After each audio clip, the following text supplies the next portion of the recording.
Everybody run! It's coming! It's coming! We're being attacked by bad CG! In the past, anime and CG have not had the best public relationship. The general reaction from someone when they hear the mere mention of CG being integrated into their favorite anime is that they pack up and start running a fucking mile like they've just found out we're getting invaded by Nazis. Or, even more horrifyingly, CG Nazis. But today I wanted to evaluate if CG really deserves its reputation within the anime community. What are some examples of it being used well and badly, and what are some of the different ways that CG have been integrated into anime? So first, we need to answer the question, what is bad CG? And here's the catch.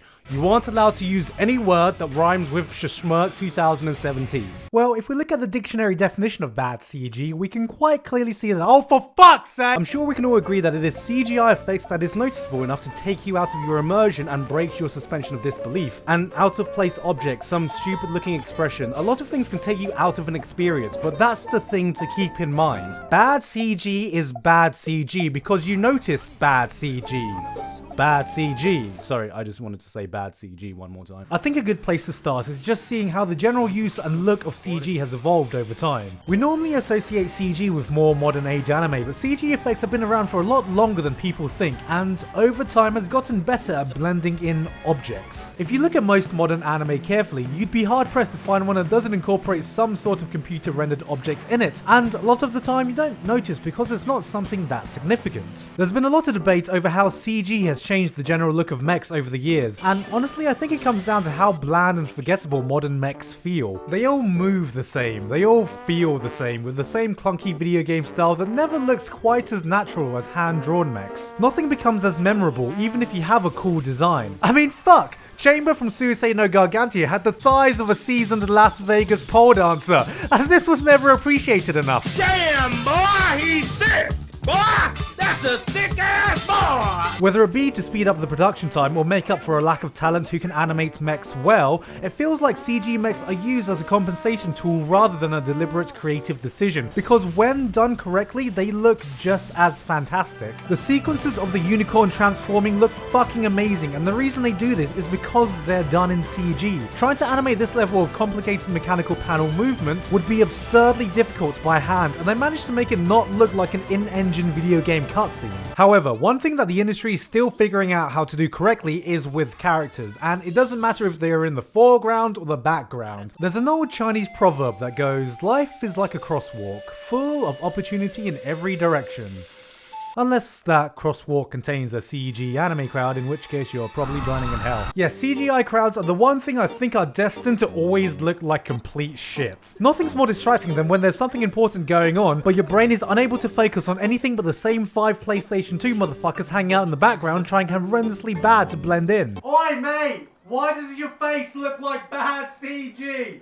Why does everyone look like bad CG? Am I in a bad CG nightmare right now? And I really did try finding a good example of anime CGI crowds, so if anyone does have any good examples, then please contact me at CGI crowds that don't make my eyes want to commit suicide at gmail.com. But this extends to foreground characters, where you have to battle against this weird uncanny valley effect, where characters kinda look anime, but not anime enough, so when they're just there, front and center, with no attempt to blend it in, your brain has time to process what you're watching, so you kinda notice, wait a minute, these are the same guys they hired to do the Mass Effect Andromeda facial animations.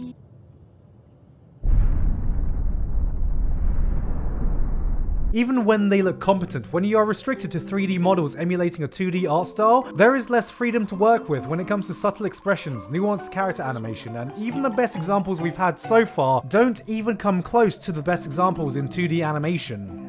Yet. Things are looking better, but the next problem is actually being able to blend these two elements. The issue you face when you blend 2D animation with 3D elements is the aesthetic clash. When we are watching an animated show, we know it is an animated show that does not exist within our universe, but we are fully invested in suspending our disbelief for that world. However, if you see two objects that blatantly look like they don't belong in the same universe, it works against that suspension of disbelief. Golden Kamuy is the latest example of this, where you have standard anime characters fighting that fucking bear from Far Cry 5 with a cel-shaded wolf in a background of green screen fire effects. The visual cohesion is an absolute mess, and personally I much prefer this early leaked test footage, as at least it has a uniform visual style, which, you know, it just makes the fights it's just far more believable. Oh look, an eagle! Different aesthetics only really work when the juxtaposition is purposefully part of the visual style, or when it's supposed to happen narratively. There are, however, effective ways to blend the two elements that we are seeing more often. When CG is limited to dynamic background environments, the fast-paced movement of the foreground animation is only enhanced, allowing for more freedom of camera movements, which results in being able to do complex shots like this, without giving the viewer adequate time to notice the aesthetic clash. There are countless examples from Attack on Titan to Code Geass, Akito the Exiled, even some of the more intricate shots from Monogatari which fully take advantage of this, or with other shows that had some shots that were rotoscoped with the aid of CG tools. The important thing is that the CG is never the main focus, or is rendered in such a way that it naturally fits in with the visual style of the show. In this sense, Ufotable are the fucking gods at this. Throughout the years, they have perfected the art of digital composition and blending traditional animation with computer-aided effects to the point where you can hardly tell the difference. My first exposure to them was their first take on the Fate franchise, and no, not you, get the fuck out of here. And at the time it blew me away, and I thought anime couldn't look better than this, but then they came back with Unlimited Blade Works and no, not fucking you! And have continually improved and pushed the boundaries so much so that they have crafted a unique visual style which is instantly recognizable. And no one really calls this CG anime despite how much they use it. But moving on, a different problem from blending 2D and 3D is when you are completely switching between the two. Let me set the scene. You're enjoying a classic show, it looks awesome, the characters look great, and we're just about to get to the heart-pumping action scene. Then without any warning, it cuts to the action and you notice something's a bit off about the way the show looks. And then just as you get used to it, it switches back to before and you're like, okay, maybe my eyes were being funny. Then you begin to look really closely and slowly you realize that maybe there is something different about the way the show looks.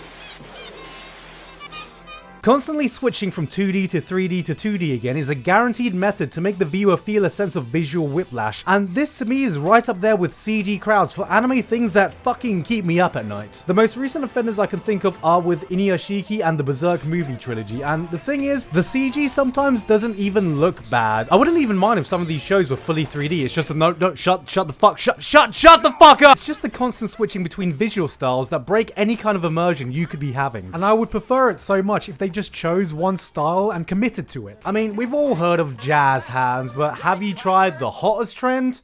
Bad CG piano hands? What people don't normally talk about, however, is that the switch can be done well if we stick to some of the same rules we talked about. Kill la Kill is a good example. If I tell you Kill la Kill used a lot of CG, your mind will probably go back to that one time Satsuki was apparently ice skating vertically up a building, which, how can I eloquently put this?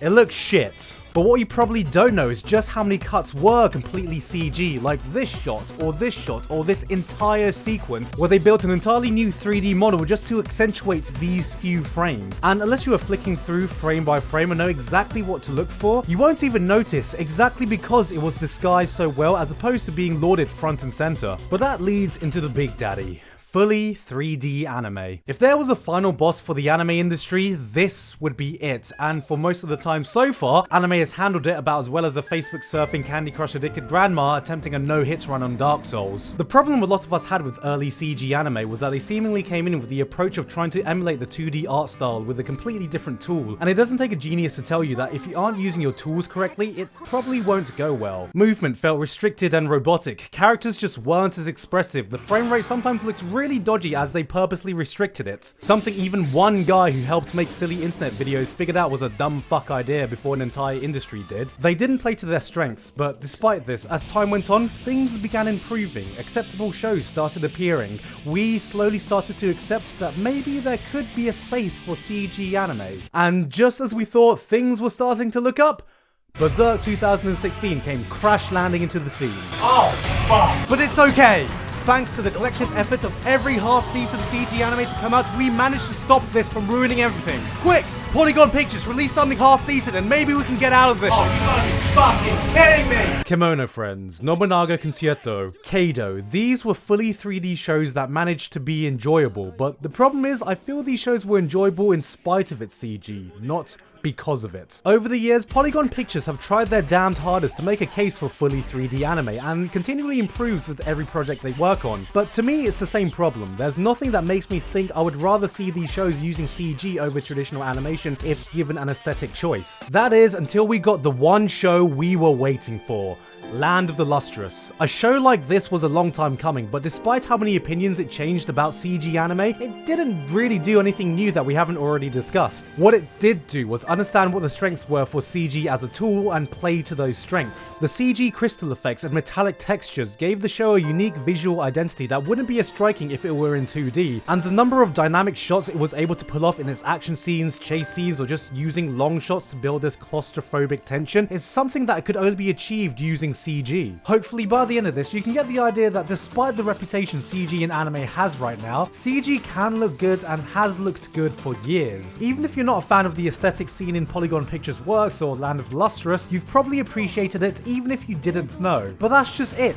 It's a lose-lose situation because if CG does its job well, it won't even be noticed, but if it does fail, then it's forever doomed to have some shitty anime YouTuber cement it into meme history. Its failures are exposed and its successes are ignored, but it's important to note that whether it's good or bad largely depends on the understanding from the creator of the strengths and limitations of working with CG as a tool, as it is with every other medium. CG has become a standard part of anime nowadays, so if you're not a fan of that, then I can suggest that you watch older anime. Take the 80s for example. Computer effects may have started to become revolutionary in Hollywood, but anime was still untouched and pure. You know, back then they would never ruin their anime by rendering things using ugly PlayStation 1 graphics, because they were too busy rendering things with a fucking Atari 2600.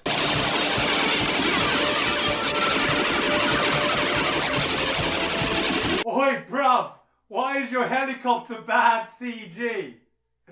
Why is your face bad CG? Why is your life bad CG?